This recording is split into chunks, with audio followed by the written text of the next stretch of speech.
మన దేశ రాజకీయాలు ఎంత దరిద్రంగా తయారయ్యాయో చూడండి. ముఖ్యంగా ప్రాంతీయ పార్టీలు విభజన పేరుతో చేస్తున్నటువంటి ఈ దరిద్రమైనటువంటి రాజకీయాలు ఏవైతే ఉన్నాయో వాటిని చూస్తే కంపరం పుట్టేస్తుంది. పవన్ కళ్యాణ్ తెలంగాణ వస్తే వీళ్ళకి నచ్చదు.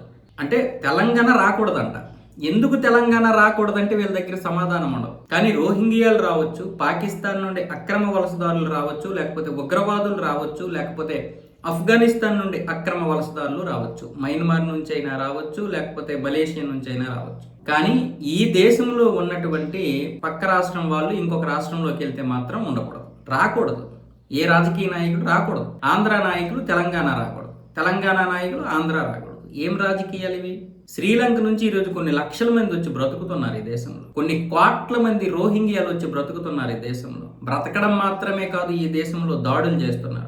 దాని గురించి కాంగ్రెస్ వాళ్ళు ఏ రోజైనా మాట్లాడారా? మాట్లాడకపోగా వాళ్ళకి సపోర్ట్గా ఉన్నారు కాంగ్రెస్ వాళ్ళు.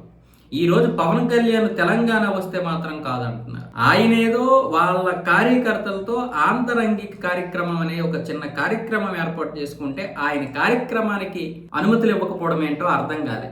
అదేం రాజకీయమో నాకు అర్థం కాలే. అప్పుడెప్పుడో ప్రొఫెసర్ నాగేశ్వరరావు పవన్ కళ్యాణ్ గురించి ఒక లేని పోని ఒక పనికి రాని వ్యాఖ్యలు చేస్తే దాని గురించి చాలా మంది రియాక్ట్ అయ్యి పోలీస్ స్టేషన్లో కేసులు పెడితే దానికి ప్రొఫెసర్ నాగేశ్వరరావు చెప్పుకునేటటువంటి ఆ మేధావి కూడా క్షమాపణలు చెప్పి ఆ మాటలు నేను వెనక్కి తీసుకుంటున్నాను అన్నాడు. కానీ మళ్ళీ ఎప్పుడైతే ఈ తెలంగాణలో ఉన్నటువంటి జర్నలిస్టులు మరికొంతమంది ప్రొఫెసర్ నాగేశ్వరరావుకి సపోర్ట్గా నిలిచారో అప్పుడు మళ్ళీ నేను యుద్ధం చేస్తాను అన్నాడు ఆయన. మరి అంతకు ముందు చెప్పినటువంటి మాటలు దానికి తెలంగాణకి ఆంధ్రాకి ముడిపెట్టేశారు. ప్రొఫెసర్ నాగేశ్వరరావు తెలంగాణ అంట. తెలంగాణకి చెందినటువంటి ప్రొఫెసర్ నాగేశ్వరరావుని ఎందుకు కేసులు పెట్టి అరెస్ట్ చేస్తున్నారు అంటే కేవలం అతను తెలంగాణ అనే పేరుతో మాత్రమే. అదే ఆంధ్ర నాయకుడు ఒకవేళ ఆంధ్రాకి చెందినటువంటి విశ్లేషకుడి మీద అలా కేసులు పెట్టేవాళ్ళ అని పనికిరాని అలిగేషన్ చేసి పనికిరాని తీసుకొస్తున్నారు తేడాలు.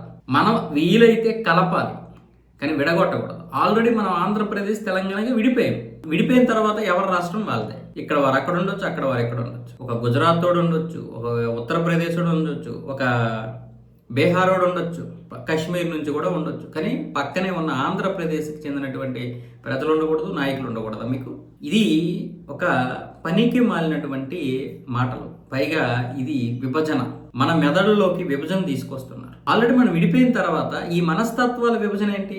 అది చాలా పెద్ద దూరం వెళ్తుంది. మీకు దమ్ముంటే రోహింగ్యాల మీద ఫైట్ చేద్దాం రండి అందరం కలిసి.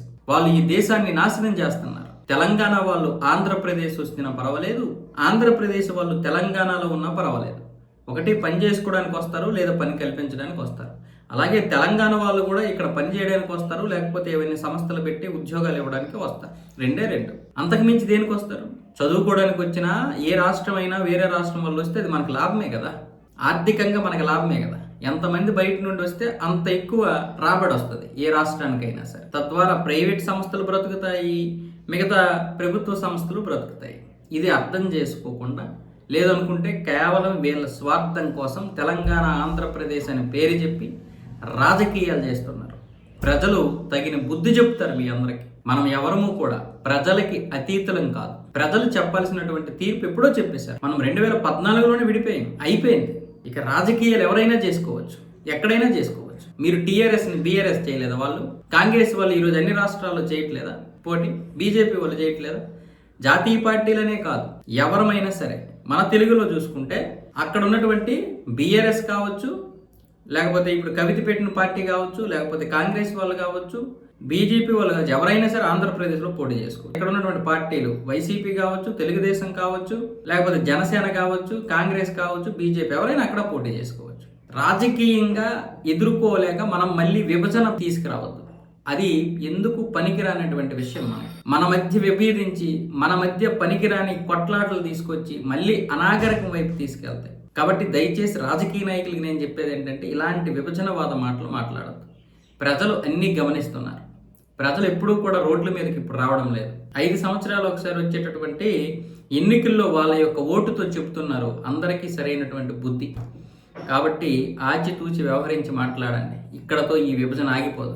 తర్వాత ఎన్నో రకాలుగా ప్రమాదాలు తీసుకొస్తుంది. రాజకీయ నాయకులు అందరూ బాగానే ఉంటారు, చెడిపోయింది ప్రజలు, కొట్టుకుంటున్నది ప్రజలు. ఈ కొట్లాట్ల మధ్యలోకి రాజకీయ నాయకులు వచ్చి పబ్బం గడుపుకుంటారు. వాళ్ళకు అనుగుణంగా వాళ్ళకి మంచిగా ఏదో ఒకటి చేసుకుంటారు, ఓట్లు సంపాదించుకుంటారు. నష్టపోయేది ఎవరంటే మన ప్రజలే. కాబట్టి రెండు రాష్ట్రాల ప్రజలు అన్నీ గమనిస్తున్నారు. ఎవరు దయచేసి ఈ విభజన రాజకీయాలు చేయొద్దు.